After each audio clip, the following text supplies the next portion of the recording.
அவர்கள், முக்கியமாக அண்ணன் சிறு தயாரிப்பாளர் சங்கம் அன்பு செல்வன் அண்ணன் மற்றும் இனிமேல் அவர் சின்ன கேப்டன் தான் சொல்லணும், திரு ஜெய் ஆகாஷ் அவர்கள். கேப்டன் அவர்கள் 53 இயக்குநர்களை அறிமுகப்படுத்தி இருக்கிறார். சாதாரண விஷயம் கிடையாது. 53 டைரக்டர் அறிமுகப்படுத்தியிருக்கிறார். மொத்தம் 420 பேரை சினிமாவுக்கு அறிமுகப்படுத்தியவர் புரட்சி கலைஞர். யாருமே கிடையாது. இதுக்கு முன்னாடி உள்ள நடிகர்கள் எந்த நடிகர்களும் அந்த மாதிரி பண்ணது கிடையாது. அடுத்ததாக நம்ம இருந்தா எடுத்துக்கோங்க, குறை இருந்தா மன்னிச்சுக்கோங்க. சினிமா அப்படிங்கிறது ஒரு கிரேக்க சொல். தமிழ்ல அதுக்கு பேரு சலனம். அதாவது ஆரம்ப காலத்துல அது ஊமை படமா இருந்தது. அதனால நம்ம தமிழ்ல சலனம் அப்படின்னு தான் சொல்லுவாங்க. 18வது 19வது செஞ்சுரியில இந்த சினிமா ஆரம்பிக்கப்பட்டது. எட்வர்ட் மற்றும் சார்லஸ் 1836 எட்வர்டுங்கிற ஒரு இதை கண்டுபிடித்தார். 1862 சார்லஸ் அப்படிங்கிறவர் இதை மேம்படுத்தினார். 1892 தாமஸ் ஆல்வா எடிசன் புதுசா ஒரு யுக்தியை கண்டுபிடிச்சு மோஷன் அப்படி கொண்டு வந்தாரு. அதுக்கப்புறம் லூமியர் பிரதர்ஸ் இந்த சினிமாவை உலகத்திற்கு கொடுத்தார்கள். இந்தியாவில் ஆலமாரா அப்படின்னு ஒரு படம் வந்துச்சு. தமிழ்நாட்டில் நடராஜ முதலியார் காளிதாஸ் அப்படின்னு ஒரு படத்தை உருவாக்கினார். தமிழ்ல முதல்ல சினிமா என்டர்டைன்மெண்டா தான் இருந்துச்சு, பொழுதுபோக்கா தான் இருந்துச்சு. ஆனா இப்போ சினிமா பல பேரோட வாழ்வாதாரமா இருக்கு. நான் இன்னைக்கு 36 வருஷம் நான் சென்னையில இருக்கிறேன் அப்படின்னா எனக்கு இன்னைக்கு சென்னையில 3 வீடு இருக்கு, கார் இருக்கு, என் பசங்க 2 பேரை டாக்டருக்கு படிக்க வச்சிருக்கேன். அதற்கு 2 காரணம். ஒன்னு புரட்சி கலைஞர் கேப்டன், இன்னொன்னு சினிமா.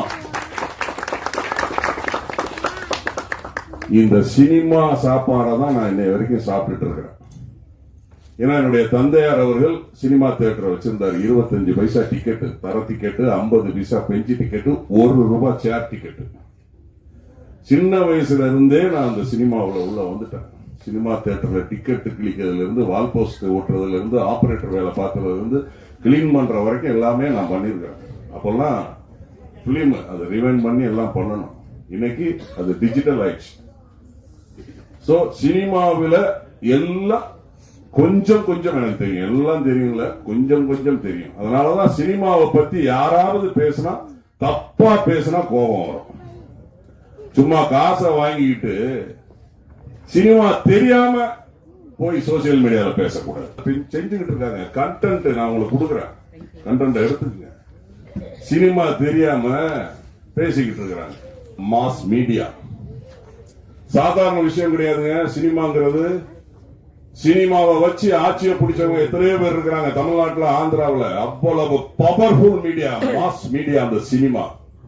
அந்த சினிமாவில் வரணுங்கிறதுலாம் வர பிரசாதம், சாதாரண விஷயம் கிடையாது. அது 24 கிராப்ட், எந்த கிராப்ட்ல வந்தாலும் சரி, அது சாதாரண விஷயம் கிடையாது. அதே போல நடிகர் ஆகணும்னா சிவனுடைய கடைக்கால் பார்வை பட்டால் மட்டும்தான் நடிகர் ஆக முடியும், அரிதாரம் பூச முடியும். இன்னைக்கு ஒரு நடிகர் ரோட்ல போனா ஆளு பார்ப்பான். ஆனா ஒரு ஐஏஎஸ் ஆபீசரோ ஒரு ஐபிஎஸ் ஆபீசரோ ரோட்ல போனா தெரியாது. சினிமா அந்த அளவுக்கு ஒரு பவர்ஃபுல் மீடியா. இன்னைக்கு நம்ம அண்ணன் அன்பு செல்வம் இன்னைக்கு அண்ணன் போராடுறாங்கன்னா அதுக்குதான். ஒரு பிரச்சனை வந்துச்சு, டைரக்டர் போன் பண்றாரு அன்பு செல்வன், ஏய் பண்ணடா நான் பாத்துக்கிறேன் தைரியம் கொடுக்கிறாரு அவரு.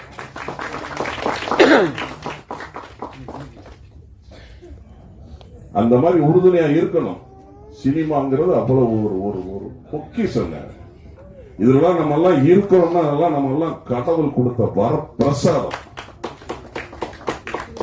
நான் இன்னைக்கு தமிழ், தெலுங்கு, மலையாளம், கன்னடம், இந்தி ஆகிய 5 மொழியில 237 படம் பண்ணியிருக்கிறேன், 47 சீரியல் நடிச்சிருக்கிறேன், 16 விளம்பர படம் நடிச்சிருக்கிறேன். இதுக்கெல்லாம் காரணம் புரட்சி கலைஞர். அவருக்கு மீண்டும் இந்த நேரத்தில் நான் நன்றியை தெரிவிச்சுக்கிறேன். ஏன்னா இந்த சினிமா அப்படிங்கிறது தான் மூல காரணம். இன்னைக்கு எல்லாருமே அந்த சினிமாவுல இருக்கும், சினிமா சாப்பாடை தான் சாப்பிடுறோம். நான் எங்க போனாலும் எப்போ போனாலும் ஒரு விஷயத்தை சொல்லுவேன், நம்ம எந்த தொழிலை நம்ம விடாம பிடிச்சிட்டு இருக்கோமோ அந்த தொழில் நம்மளை கைய விடாது. நான் எல்லா மேடையிலும் இதை நான் சொல்றேன், எந்த தொழிலை நம்ம விடாம பிடிச்சிட்டு இருக்கோமோ அந்த தொழில் நம்மளை வந்து கைய விடாது. அடுத்ததாக இயக்குனர் சாய் பிரபா பத்தி சொல்லியே ஆகணும். நான் அவருடைய 3 படங்களையும் நான் தொடர்ந்து நடிச்சிருக்கிறேன். அவர் என்னன்னு தெரியல, அமெரிக்காவில் பறக்க வேண்டியவர் இங்க பிறந்துட்டாரு. பகல் இரவு, இரவு பகல். அவருக்கு ராத்திரினா சுறுசுறுப்பாயிடுறாரு. அதே மாதிரி நல்ல உழைப்பாளி. எந்த ஒரு ஈகோவையும் நீங்க வச்சுக்காதீங்க சார், நீங்க பெரிய ஆளா வருவீங்களாம். உண்மை, உழைப்பு, நம்பிக்கை, இந்த 3 இருந்தா, நான் அதனாலதான் உண்மையை பேசுறேன். வெட்டு 1 துண்டு 2 பேசுறேன். நியாயமா இருக்கிறேன், விசுவாசமா இருக்கிறேன். தப்புன்னா தப்புன்னு சொல்றேன். இந்த 3 உங்ககிட்ட கேப்டன் ஸ்கூல்ல இருந்து வந்தவங்க, கேப்டன் எங்களுக்கு கத்து கொடுத்த பாடம் இது. உண்மையா இருக்கணும், உழைக்கணும், நம்பிக்கையா இருக்கணும், விசுவாசமா இருக்கணும். அது உங்ககிட்ட இருக்கு. மாதிரிதான் சிறிய நடிகர்கள் தான் பெரிய நடிகர்கள், சிறிய இயக்குநர்கள் தான் பெரிய இயக்குநர்கள், சிறிய தயாரிப்பாளர்கள் தான் பெரிய தயாரிப்பாளர்கள். அவர் வரும்போதே வந்து ஆர்பி சௌத்ரி அண்ணா வந்து கோடிக்கணக்கில் வச்சுட்டா படம் எடுத்தாங்க கிடையாது. அதே மாதிரி அப்போதுல இருந்து ஜெமினி ஆகட்டும், அவங்க விஜயாவாகட்டும், எல்லாமே என்ன பெரிய மூலதனத்தை வச்சா படம் பண்ணாங்க கிடையாது. அதே மாதிரி டைரக்டர் சங்கர் சார் இந்த பெரிய ஃபர்ஸ்ட் எடுத்தவங்க பெரிய படமா பண்ணாங்க கிடையாது. அதனால நீங்க பாகுபாடு பார்க்காதீங்க. பெரியாளியா நம்ம தான் சினிமா, நம்ம இந்த சினிமால இருக்கிறோம், இனிமேலும் இருப்போம். பிறந்தாலும் சினிமா தான், வாழ்ந்தாலும் சினிமா தான், இறந்தாலும் சினிமா தான். பண்ணிருப்பாங்க. எனக்கு தெரிஞ்சு என்னுடைய ஞாபகம் சரியாக இருந்தால் ஒரு 100-150 படத்துக்குள்ள தான் இருக்கும். பல்லாயிரக்கணக்கான படங்கள் வந்திருக்கு, ஆனா ஒரு 100-150 படத்துல தான் அதை யூஸ் பண்ணிருப்பாங்க. எனக்கு தெரிஞ்சு புரட்சி தலைவர் எம்ஜிஆர் படத்துல ஊருக்கு உழைப்பாங்கள ஹெலிகாப்டர் யூஸ் பண்ணிருப்பாங்க. அதே மாதிரி கமல் சார் படத்துல குரு படத்துல யூஸ் பண்ணிருப்பாங்க. அதே மாதிரி போர்ட் சீக்வன்ஸ் வந்து அப்போ ஜெய்சங்கர் சார் படம் வல்லவன் ஒருவன், சிஐடி சங்கர், அதுக்கப்புறம் பாத்தீங்கன்னா எம்ஜிஆர் சாரோட இதே கனி, ஒரு சில படங்கள்ல தான் இந்த கண்டென்ட் இந்த சீக்வன்ஸை யூஸ் பண்ணிருப்பாங்க. இவர் அதே மாதிரி சண்டை போடுவாங்க, சண்டை, நியாயமான கோபம். எங்க தலைவர் எப்படி நியாயத்துக்கு கோபப்படுவாரோ அதே மாதிரி நியாயமா இருக்கும் அந்த விஷயம். அவங்க சண்டை போடும் போது அந்த விஷயம் அவருக்கு அவர் சைடுல நியாயமா இருக்கும், இவங்களுக்கு தயாரிப்பாளருக்கு அவங்க சைடுல அது நியாயமா இருக்கும். என்ன நம்ம தம்பி பிர்லா போஸ் சொன்ன மாதிரி குதிரையும் யானையும் மட்டும் இல்லையங்க, அதையும் வச்சு யூஸ் பண்றீங்கன்னா பிரம்மாண்டமா இருக்குமே. இன்னும் போஸ்டர்ல அப்படியே குதிரை, யானை, ஹெலிகாப்டர் இதெல்லாம் போட்டு அதெல்லாம் போட்டீங்கன்னா பெரிய படமா இருக்குமே அப்படின்னு நானும் அண்ணன் ராஜமுத்திரன் பேசிக்கிட்டு இருந்தோம். அதை அவர் சொன்னாரு, குதிரை கூட சன் டிவியில சீரியல் நடிச்சிட்டு இருக்கேன், அங்க பூரா நைட்டு நடிப்பேன்.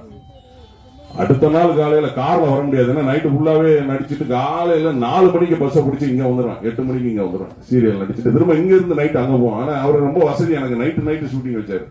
இங்கேயும் நடிச்சுட்டு அங்கேயும் போயிட்டு இந்த பஸ்ல போகும்போதுதான் தூக்கம். அதனால நிறைய பேசுவேன், மைக் கிடைச்சா சினிமாவும் அரசியலும் மணிக்கணக்கில் பேசுவேன். இருந்தாலும் டைம் ஆயிடுச்சு. நம்ம சார் சொன்ன மாதிரி நான் நாளைக்கு சங்கராபுரம் போகணும், இப்ப நைட்டு கிளம்பணும், நாளைக்கு அங்க ஷூட்டிங்கு. அதனால முக்கியமா தயாரிப்பாளர் நம்மளுடைய நாங்க செல்லமா திருநெல்வேலி அருவா வாய்ப்பு கொடுத்துருவாரு. அதுல நான் இதுல தெரிஞ்சுக்கிட்டேன். நான் வந்து 36 வருஷம் ஆகுது, ஒரு 237 படம் நடிச்சிருக்கிறேன்.